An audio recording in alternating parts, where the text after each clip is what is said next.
Fa ara 4 anys i escaig, farà 5 a final d'any, que he fet un parèntesi a la meva vida professional i estic servint al meu país. Ho dic perquè cada vegada que se'm diu dona el punt de vista de l'administració, és cert que és el que em toca fer, però que a mi em pesa moltíssim la meva trajectòria anterior i per tant soc una mica un híbrid, que quan penso en les coses penso amb el punt de vista del sector públic, però també penso molt amb el punt de vista del que comentava el professor, que és del ciutadà.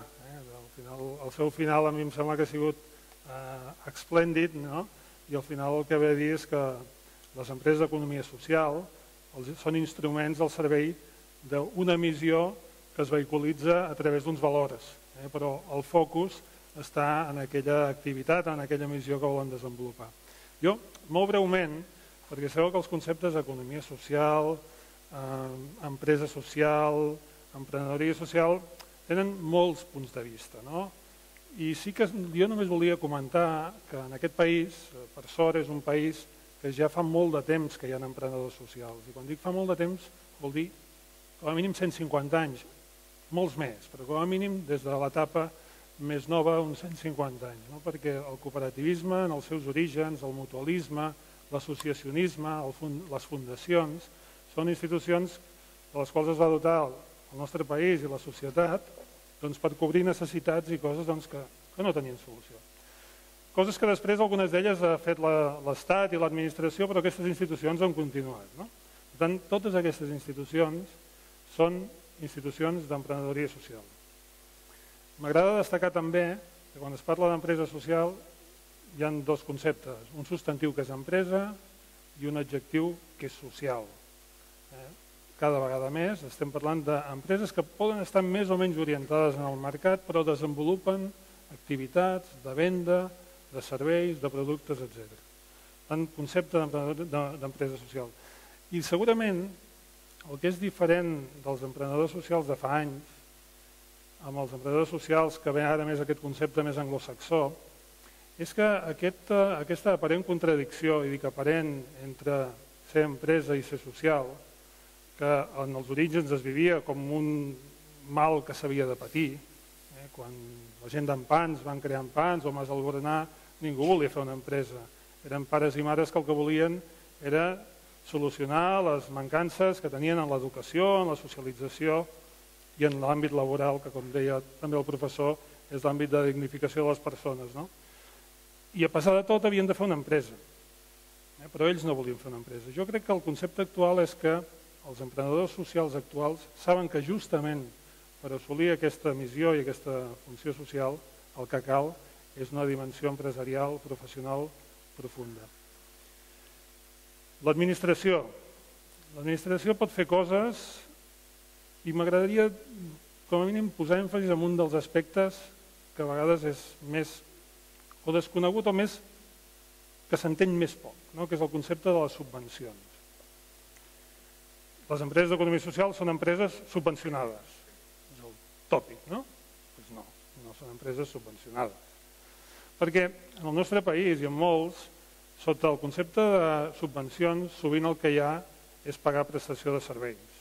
Que no m'es feu explicar per què, perquè jo encara no ho entenc, haurien de ser contractes de prestació de serveis, però que es canalitzen com a subvencions. I moltes vegades es diu que vosaltres teniu moltes subvencions, quan hauríem de desviar el que són subvencions de veritat, que ara intentaré explicar el que poden ser, i algunes que em sembla que són justes i legítimes, d'això que seria la prestació de serveis.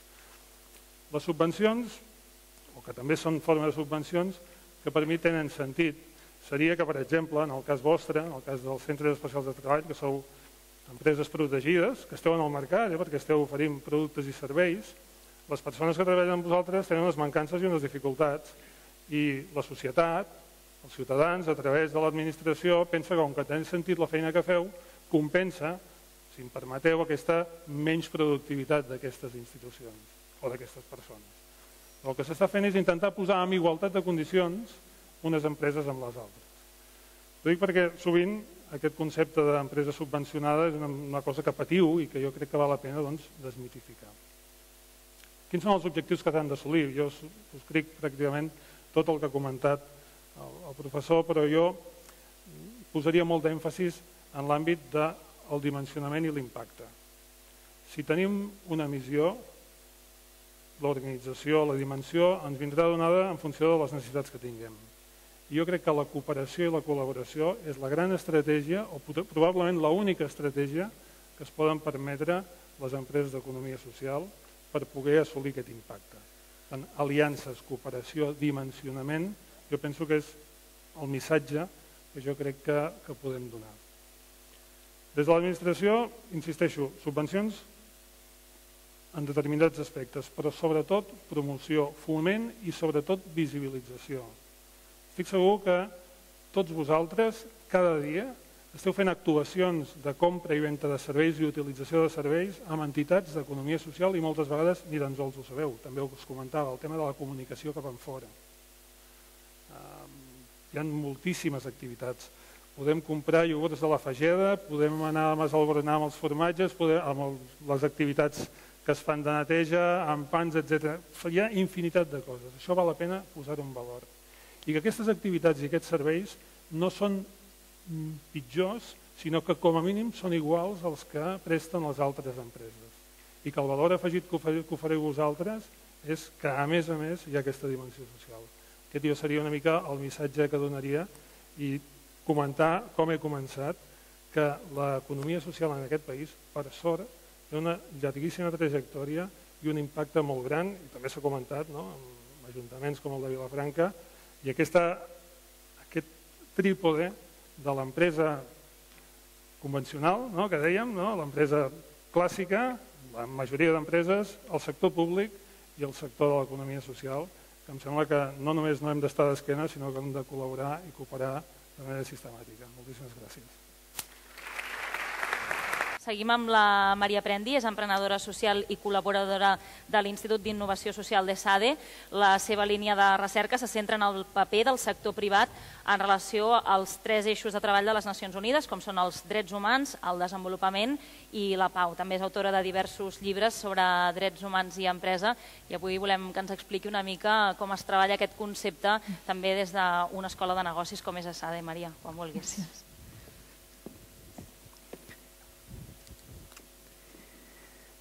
Bé, per començar volia donar les gràcies per haver-me convidat i explicar algunes de les coses que he après aquests darrers anys. No són moltes, però crec que tinc algunes idees clares de què està passant. Ens han insistit els organitzadors que havíem de respondre una mica a aquesta pregunta, de si això és una tendència de present, de futur. Jo crec que sí i crec que l'economia està entenent que el centre de la seva acció ha de ser les persones i la seva qualitat de vida. L'economia social entenc que és com una punta d'un iceberg que mostra que aquesta manera d'entendre l'economia no només és possible, sinó que és real i que a més funciona, està funcionant, i aquí tindrem exemples molt clars que això és així. L'economia social ha estat pionera i ha estat pionera per moltes raons. I és un exemple, i jo vull emmarcar una mica la meva aportació avui en el que denominem el que és la innovació social. Ara explicarem una mica què entenc per aquest concepte. Per què l'economia social ha estat pionera? És molt important perquè ha entès que s'havien de connectar ecosistemes diferents que no es parlaven entre si. Ha connectat un ecosistema productiu de consum amb un ecosistema de persones més vulnerables o en risc d'exclusió o amb necessitats especials. I el gran repte que ha aconseguit l'economia social és facilitar aquesta conversa per crear una cosa nova, un nou concepte d'entendre l'economia enfocada a satisfer millor els reptes d'aquestes persones. En segon lloc, una de les definicions d'innovació social és diferenciar-la d'una idea novedosa que podem tenir. Per tenir innovació social hem d'aconseguir que aquesta innovació s'implementi en la pràctica. Què fa l'economia social una altra vegada? Aconsegueix implementar, i aquí tenim exemples molt potents, implementar aquestes idees novedoses que trenquen paradigmes, que connecten ecosistemes que no estaven connectats i creen una cosa nova, molt potent, que soluciona reptes i problemes reals de la gent quotidianament. Hem publicat recentment un llibre en el qual expliquem una mica tots aquests conceptes i entenem que l'economia social és una eina molt poderosa, quasi jo diria màgica, que permet fer coses que fins ara pensàvem que eren impossibles, però que amb aquestes connexions, actuant com a connectors, i en aquest cas, com deia el Xavier, l'administració té un paper de connectar, de facilitar aquestes converses, és un tema molt potent. Com definirem innovació social per entendre quin és el paper de l'economia social en aquest marc? La innovació social aporta solucions noves en relació a productes, a serveis, a mercats, a processos que responen a una necessitat social de manera més efectiva que el que s'havia fet fins ara i que millora, i això és molt important, que millora les capacitats de tots els actors implicats, de tots, i crea noves relacions entre ells. Això fa que cada actor es vegi d'una manera diferent i vegi els altres també d'una manera diferent i novedosa. Una altra idea. La innovació social, com us deia, no existeix si no es porta a la pràctica. Tothom té moltes idees. Estic segura que tothom aquí a la sala cada dia o de tant en tant té una idea. La diferència és que la innovació social fa que aquesta idea es porti a la pràctica, s'implementi i que efectivament funcioni. I aquesta és una mica la diferència. El que hem vist analitzant molts casos d'innovació social, d'empresa social, d'emprenedors socials, és que a més, i és una mica la conclusió que plantejava el Xavier al final de la seva xerrada, és que a més, si això es dona dins d'un procés de col·laboració entre actors diferents, molt diferents, i per això parlava el Xavier també del partenariat públic-privat. Si això es dona en processos de col·laboració efectiva, reals, amb totes les dificultats que comporta, tindrem solucions més efectives, més complementàries, es reforçaran les capacitats dels diferents actors en solitari i en el conjunt en relació a aquest nou projecte que sorgeix.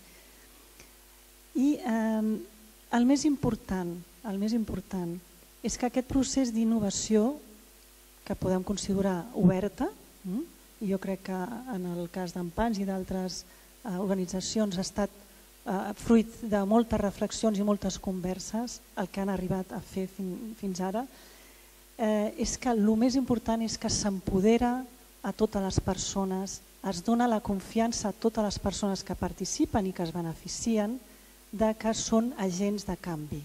I és molt important que aquestes persones entenguin, tant les que propicien aquestes organitzacions i aquests projectes com les que se'n beneficien, que entenguin que són agents del seu propi canvi. Aquestes persones recuperen la seva responsabilitat en allò que passa, en allò que volen ser, en allò que volen fer. I aquesta és la part més important, perquè estem parlant d'economia social, estem parlant d'economia de les persones. I en un món globalitzat, i ara ho parlàvem amb el Toni, on hi ha una gran aquestes iniciatives, aquestes pràctiques tan potents, tan novedoses, amb tant d'impacte, tan importants, s'estan donant arreu del món. Estàvem parlant abans de casos a Colòmbia, d'altres països. El gran repte ara és connectar totes aquestes bones pràctiques a través d'una xarxa, d'una mobilització de coneixement que permeti aquest aprenentatge mutu, multilateral, que permeti consolidar els aprenentatges i seguir avançant en tots aquests temes. El paper de les escoles de negoci és clau i les escoles de negoci han d'entendre aquest canvi de xip que s'ha de fer en relació a entendre l'economia d'una altra manera, no entendre com números, sinó entendre-la com quin és el seu impacte a les nostres vides, a la nostra societat i en el planeta. Això és molt important. Les escoles de negoci, hem fet estudis recentment, tenen tasques pendents. S'ha fet una acció, però falta fer moltes més coses. S'ha d'entendre ben bé que tenen un paper molt important de formar a les persones que tenen interessos en treballar i implicar-se en temes d'economia social, però també han de generar aquesta inquietud a persones que aquest tema se'ls és una mica llunyà perquè entenguin la importància que té, perquè és que si no, no serem capaços d'afrontar els reptes que tenim ara i que tindrem en un futur molt immediat. Hi ha demanda per part dels estudiants. Sabeu totes les enquestes que es fan ara dels millennials, els que han nascut als anys 80, són persones que demostren que cada vegada més tenen la necessitat de conjugar la seva manera de consumir, d'invertir amb els seus valors. No en tenen tant els valors de competència com de col·laboració, i això ens ho diuen les enquestes a molts països, una recentment al Regne Unit, i confirma aquest canvi de posicionament personal, intel·lectual, professional dels joves. I en aquesta demanda s'ha de donar una resposta i les escoles de negoci tenen una responsabilitat. Què s'ha de fer? Doncs integrar dins del currículum de manera transversal tots aquests temes, fer-los mainstream, realment debatre, aconseguir una mobilització de coneixement i una participació activa d'aquests estudiants que tenen moltes idees i moltes ganes de fer les coses d'una altra manera.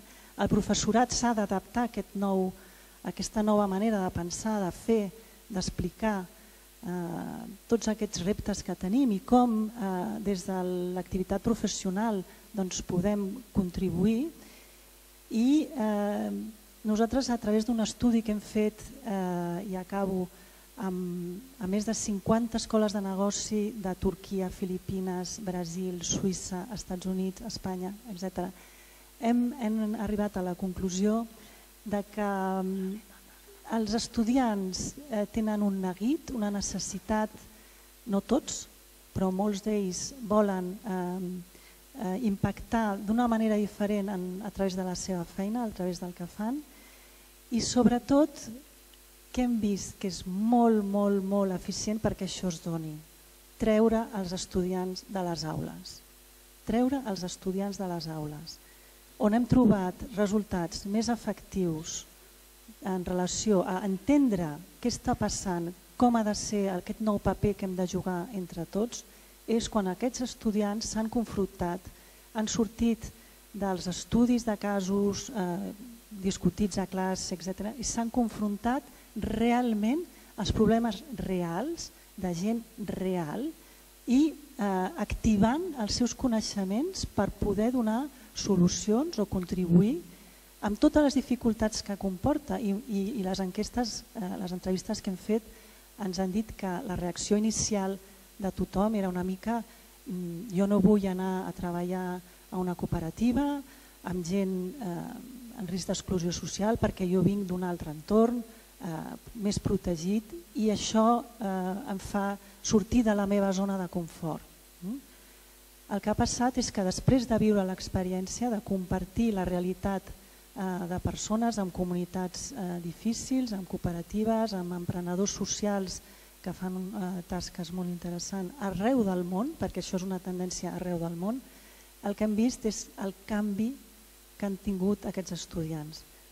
Abans de fer aquesta experiència pensaven unes coses, després de fer-la han canviat la seva visió i el que és més important, han sapigut qui eren ells. Han fet un viatge de conèixer-se més bé a si mateix, veure davant de la realitat i dels problemes quina pot ser la seva aportació, quines són les seves dificultats i ha suposat un canvi important en la seva concepció de què volen fer en el futur. Per tant, jo vull acabar dient que l'economia social és màgica. Nosaltres podem ser màgics i contribuir-hi des de la nostra petita capacitat d'influència.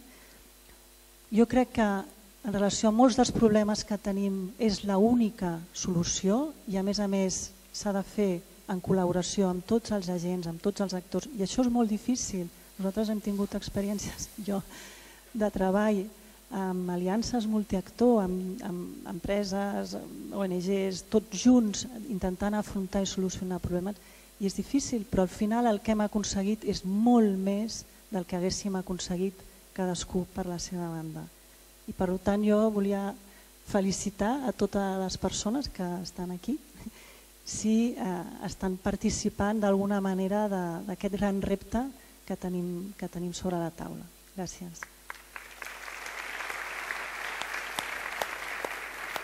Explica'ns una mica millor què és això de les inversions d'impacte i què és el que feu a Ship2B. Molt bé, moltes gràcies. Bé, jo començaré primer amb una contradicció. Nosaltres som una fundació que recolzem emprenedors i empreses socials amb l'objectiu que aconsegueixin inversió. A vegades pensem fundació, empresa, inversió, són tres conceptes que sembla que no puguin estar lligats. I els definiré tots tres breument. Som una fundació que som sense ànim de lucre, que no vol dir amb ànim de perdre diners, això crec que ho hem de tenir clar. Després treballem amb emprenedors socials i la definició d'emprenedors socials probablement no ens posaríem d'acord si l'haguéssim d'escriure, però a nosaltres ens agrada pensar que un emprenedor social és algú que tindria la convicció d'igualtat, de força, que creuríem la força de les persones, com podria ser el Nelson Mandela, per exemple, però clar, amb això no n'hi ha prou. Si ens imaginem que algú que pensa com el Nelson Mandela també pensés com l'Steve Jobs, tingués la visió, innovació, el lideratge, doncs per nosaltres un emprenedor social, una empresa social, és tot allò que sortiria d'aquests dos cervells, d'aquestes dues ments. Per tant, és important el què fan, el per què ho fan i el com ho fan. Són les tres preguntes que nosaltres volem tenir molt clares i com es controla aquest impacte social. I després hem parlat també d'inversió d'impacte. Com ha comentat abans el professor Sala Martín, cada vegada hi ha més inversors que busquen una doble rendibilitat. Una rendibilitat econòmica, però que per sobre d'aquesta rendibilitat econòmica, és a dir, estem parlant no de donacions, sinó que gent que posa els seus diners perquè en algun moment els hi retornin amb un interès, més alt o més baix, però que alhora hi hagi una rendibilitat social que s'ha de mesurar. És important que es mesuri.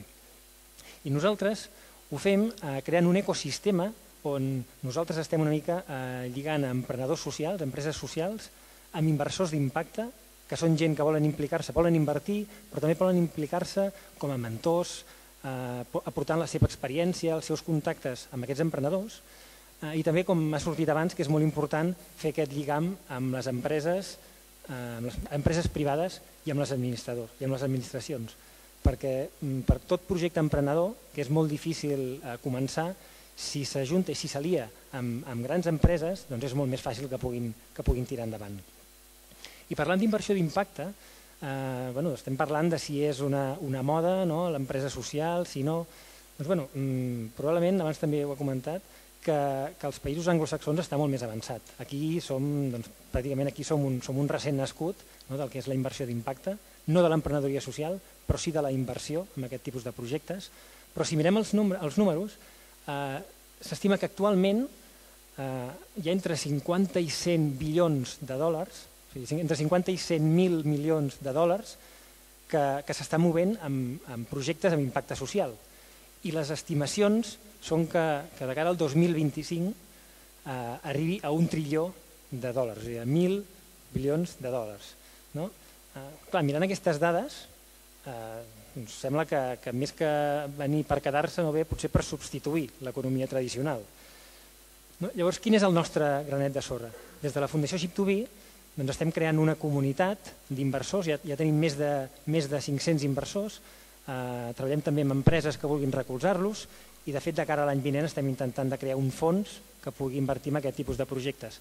Què hem fet durant aquest any? Doncs hem aconseguit ja finançament per 3 empreses d'impacte social, hem aconseguit 250.000 euros de gent que volia aportar els seus diners a aquestes empreses, que en algun moment esperen recuperar-los amb algun interès, però que sobretot els interessava molt la problemàtica que resolien, el repte que estaven resolent aquestes empreses, perquè algunes d'elles estan competint en el mercat per qualitat, o sigui, la gent compra el seu producte per qualitat. De fet, un d'ells, Delícies del Berguedà, que crec que el Toni el coneix bastant bé, ell sempre diu que ven els seus productes per qualitat, perquè per pena els hi comprarien un dia, els hi comprarien per Nadal, però no podria sobreviure. Per tant, el seu objectiu és ser el màxim de competitiu possible. I bé, de fet aquí posa més de 300, ja són més de 500 inversors i esperem que vagi creixent. Com he comentat, de cara a l'any que ve volem crear aquest fons i una mica per acabar dir-vos que el nostre nom de Ship to Be, no és Ship 2B però en anglès Ship to Be, és una metàfora que nosaltres el que volem és un viatge, un vaixell que va cap a un món bé, un món diferent on no siguin les persones qui estan treballant per les empreses, com està sent una mica actualment, sinó que siguin les empreses les que treballin per fer un món millor.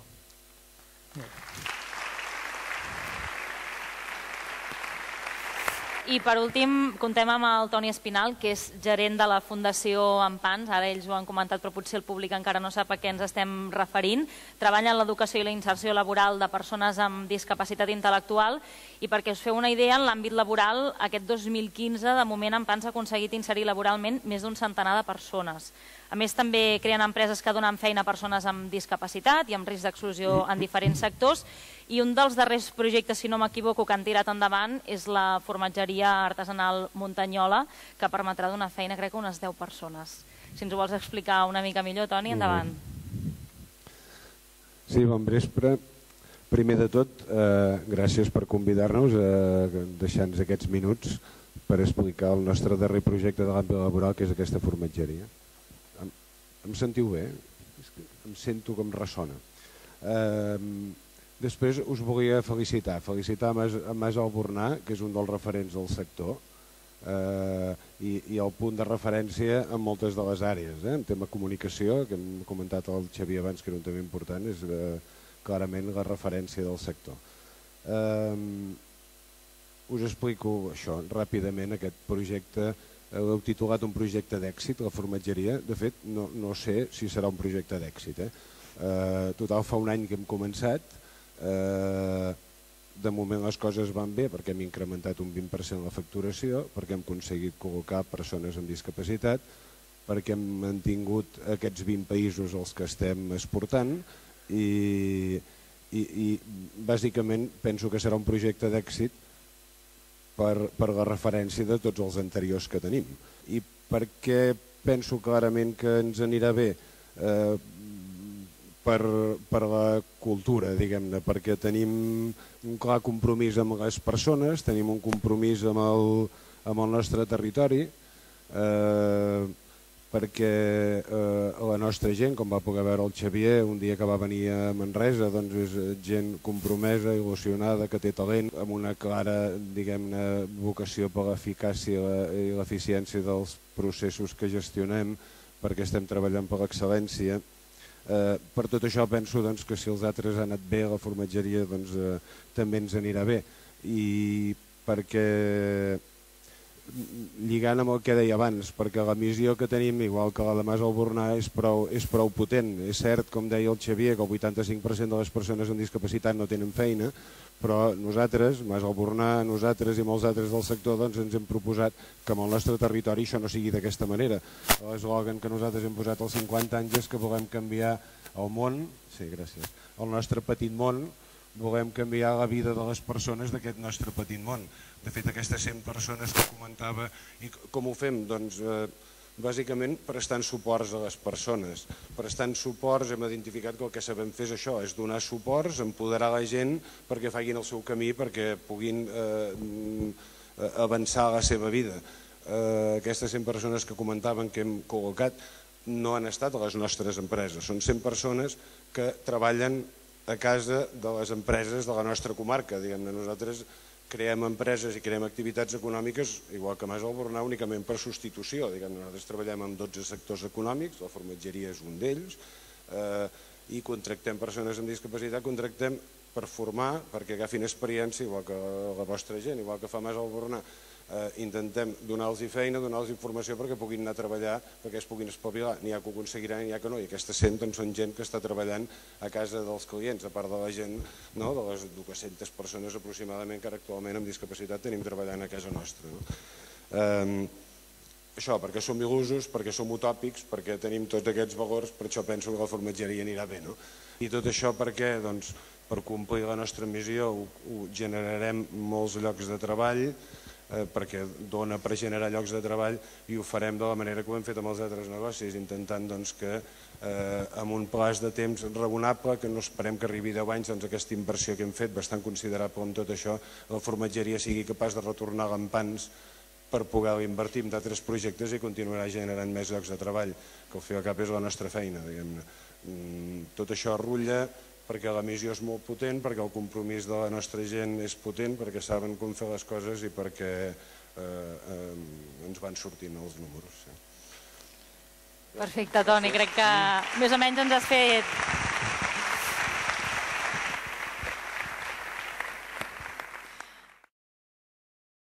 Xavier, no sé si des del punt de vista de l'administració vosaltres heu de donar suport a molts projectes, però han de ser tots rendibles? L'objectiu final és que aquests projectes siguin rendibles o l'administració precisament hi és per donar suport també als que no ho són?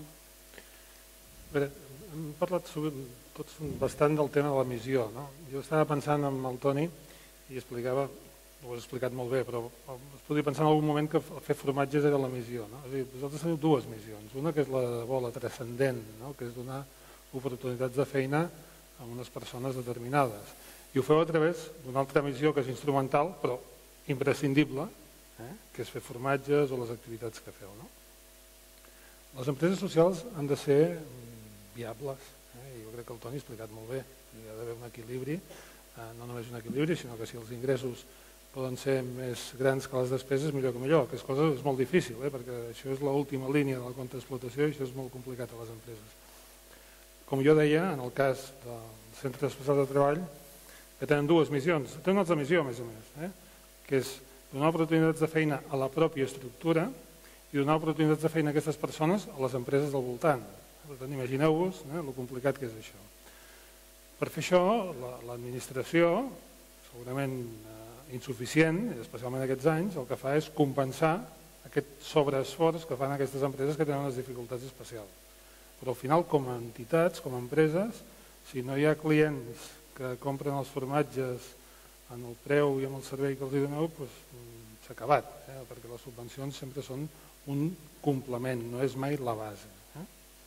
Tenint en compte que, a més, com a administració, i ara no enteneu-me bé el que us vaig a dir, el que ens interessa és que les persones amb capacitats diferents o amb discapacitat tinguin feina.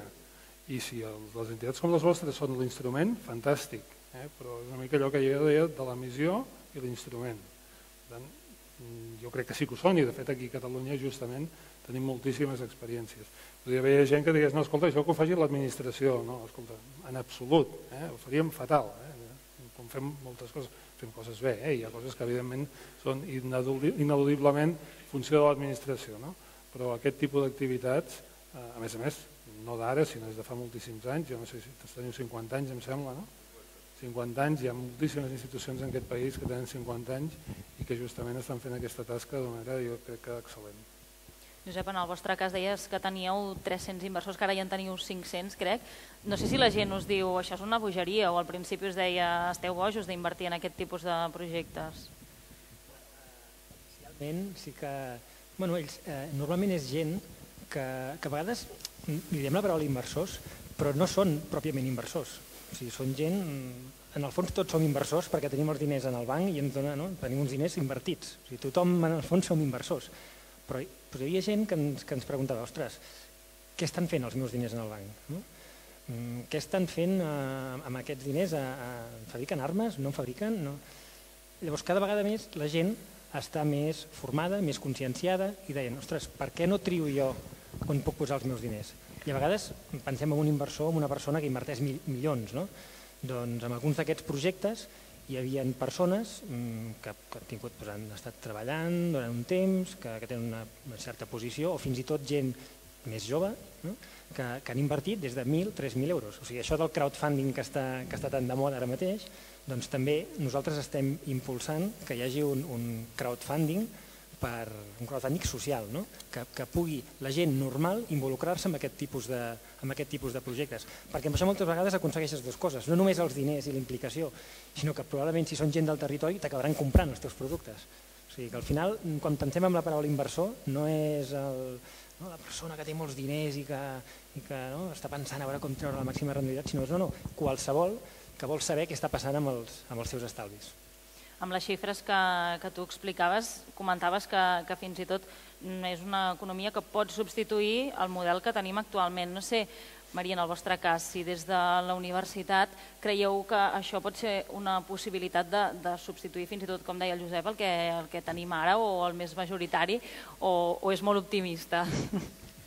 Jo crec que és de mena optimista, però també crec que s'estan, com comentava el Pep, a nivell d'inversió és clarament hi ha una transformació, un moviment cap a persones que cada vegada més tenen interès en invertir i tenir no només aquest retorn econòmic sinó també aquest retorn social. I això és una tendència creixent, molt clara a nivell internacional. També veiem que cada vegada més els consumidors estan més informats en relació a temes de comerç just i jo crec que hi ha com diverses línies de tendències que conflueixen totes en temes de consum, d'inversió, de producció, de com l'economia col·laborativa també, de com estem gaudint, comencem a gaudir de serveis. Per què? Perquè col·laborem entre diverses persones. Tot això ens porta a anar cada vegada més substituint i en aquest sentit, quan més informació rebi la gent i aquesta informació sigui clara, correcta i ben enfocada, jo crec que més gent se sumarà a aquest moviment. Professor, per acabar, he vist que anava apuntant diverses coses, no sé... Ja t'he dit que jo no sabia res, perquè he vingut aquí a aprendre. A prendre apunts, no? Quins apunts ha pres de tot plegat? He pres apunts de cada punt, de cada speaker, de cada ponent, això. Algun apunt important? Deixa'm emfatitzar una cosa que he dit, però que crec que ha de quedar molt important. Quin és el retorn? S'ha de mesurar. Sovint l'objectiu és mesurar-ho bé. Per això vull emfatitzar aquest punt, perquè sovint ens confonem. El retorn econòmic és molt fàcil, 6%, pum, sumes, restes, positiu, negatiu, es fa fàcil. L'altre és molt més complicat i la subtilesa del problema que tenim és tan gran que sovint no ho mesurem bé i si no ho mesurem bé serà contraproduent, perquè tota aquesta gent que volen invertir, ells volen invertir, ells diuen, escolta'm, jo no vull retorn. Molta gent diu, escolta'm, el Banc Sabadell tampoc em paga interessos, oi que no? Doncs escolta'm, us deixo els calés a vosaltres i ja me'ls tornareu d'aquí 10 anys, el zero interès, però ha d'haver-hi un retorn social i me l'heu d'ensenyar. Si jo veig que el que heu fet és arruïnar un poble d'africans, aleshores us prec els calés i serà contraproduent per la pròpia economia social. L'economia social només funcionarà si és sostenible i els retorns són positius i per això els hem de mesurar. Doncs esperem que aquesta sigui l'eina de mesura que facin servir moltes empreses i que molta gent tingui en compte aquesta eina de mesurar. Em sembla que ho hem de deixar aquí, em sap greu perquè no hem pogut debatre molts temes, em sembla que haurem de fer una segona sessió, comentarem els companys de Mas Albornar aquesta proposta. Bé, si hem de respondre finalment a la pregunta que ens fèiem al principi de si l'economia social és una moda o no, crec que, pel que ens heu comentat tots vosaltres, hem de dir que no és una moda, sinó que realment ha vingut per quedar-se. El que és evident és que és complicat i que encara queda molta feina per fer i que cal que tothom s'impliqui, no només uns quants. Per part meva, res més. Moltíssimes gràcies per ser aquí i fins la propera.